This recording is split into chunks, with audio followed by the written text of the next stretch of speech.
YCP నాయకులు ఎక్కడ? నియోజకవర్గాల్లో కానరాని నేతలు ఒక్క ఓటమికి ఇలా అయితే ఎలా? ప్రజలకు సమాధానమే చెప్పుకోలేరా? ఎస్ఎస్ ఇది నిజం. కార్యకర్తలకి అందుబాటులో లేకుండా, ప్రజలకు సమాధానం చెప్పకుండా వైసీపీలో ఓడిపోయిన ఎమ్మెల్యేలు అందరూ కూడా ఊర్లో లేకుండా పోయారట. వాళ్ళ నియోజకవర్గంలో కూడా లేకుండా ఎక్కడెక్కడో ఉంటున్నారని సమాచారం. ప్రస్తుతం అన్ని నియోజకవర్గాల్లో ఇదే పరిస్థితిలో 175కి 175 ఎందుకు రావని అడిగిన వైసీపీకి ఇప్పుడు 175కి మాజీ ఎమ్మెల్యేలతో కనీసం 125 మంది కూడా లేరట. కార్యకర్తలకే కాదు, ప్రజలకు కూడా, ఆఖరికి దగ్గర వాళ్ళకు కూడా ఎవరికి సమాధానం చెప్పలేక ఊర్లు దాటి వెళ్ళిపోయారట. కొంతమంది విదేశాల్లోనూ, కొంతమంది దేశంలో, కొన్ని రాష్ట్రాల్లో, కొంతమంది పక్క రాష్ట్రాల్లో ఉన్నారట. ఇలా అయితే ఎలా? ఒక్క ఓటమికి ఇలా చేస్తూ ఉంటే అంత గంభీరమైన పాత్రలో గత 5 ఏళ్లలో ఏం వలకబెట్టినట్లు? ఆంధ్రప్రదేశ్ ఎన్నికల ఫలితాలు వచ్చి 10 రోజులు దాటుతుంది. 11 మంది మినహా వైసీపీ నేతలు అందరూ ఓటమి పాలయ్యారు. అయితే ఎక్కువ మంది నేతలు ఇప్పుడు నియోజకవర్గాలకు దూరంగా ఉంటున్నారు. తమ నియోజకవర్గాల్లో కార్యకర్తలకు అందుబాటులో లేకపోవడంతో కొన్ని చోట్ల నుంచి కార్యకర్తలు పార్టీ కేంద్ర కార్యాలయానికి ఫిర్యాదు చేస్తున్నారు.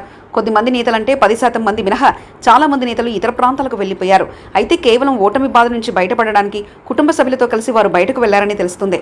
ఎక్కువ మంది వైసీపీ నేతలు హైదరాబాద్లో ఉన్నారని చెప్తున్నారు. ఆంధ్రప్రదేశ్లో మే 13వ తేదీన పోలింగ్ జరిగింది.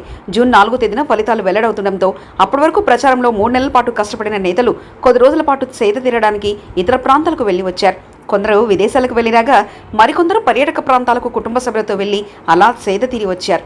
కౌంటింగ్ జరిగే తేదీకి 4-5 రోజుల ముందు తిరిగి నియోజకవర్గాలకు చేరుకున్నారు. అయితే ఈసారి కౌంటింగ్ తర్వాత జరిగిన ఓటమిని తట్టుకోలేక 5వ తేదీ నుంచి చాలా మంది నేతలు ఇతర ప్రాంతాలకు వెళ్లారని చెప్తున్నారు. కుటుంబ సభ్యులతో కలిసి వెళ్లారని వైసీపీ మాజీ ఎమ్మెల్యే కార్యాలయం సిబ్బంది చెప్తున్నారు. నేతలు ఎప్పుడు వస్తారనే సమాచారం కూడా తమకు తెలియదని సిబ్బంది చెప్తున్నారట.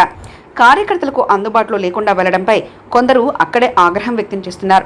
ఎక్కువ మంది వైసీపీ నేతలు హైదరాబాద్లో ఉన్నారని చెప్తున్నారు.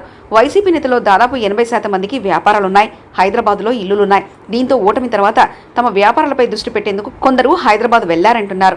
మరికొందరు బెంగళూరు వెళ్లారని చెప్తున్నారు. వైసీపీ మాత్రమే కాదు, ఏపీ రాజకీయ నేతలు ఎక్కువ మంది హైదరాబాద్, బెంగళూరులో వ్యాపారాలు నిర్వహిస్తున్నారు. అక్కడే స్థిర నివాసం ఏర్పాటు చేసుకున్నారు. తమ కుటుంబ సభ్యులను కూడా అక్కడే ఉంచి వ్యాపారాలు కొనసాగిస్తున్నారు. ఇప్పుడు వీళ్ళంతా ఓటమి పాలు కావడంతో తిరిగి హైదరాబాద్, బెంగళూరు, చెన్నైలకు వెళ్లి తమ వ్యాపారంలో నిమగ్నమయ్యారని తెలిసిందే. దీంతో ఎన్నికల సమయంలో పార్టీ కోసం కష్టపడిన కార్యకర్తలు వారి కోసం ఇంటి చుట్టూ తిరుగుతున్నారు. నియోజకవర్గాలకు వచ్చి పార్టీ బలోపేతానికి పనిచేయాలని క్యాడర్ కోరుతుంది. మరిన్ని కథనాల కోసం సబ్స్క్రైబ్ చేసుకోండి మీ అక్షర శిల్పం.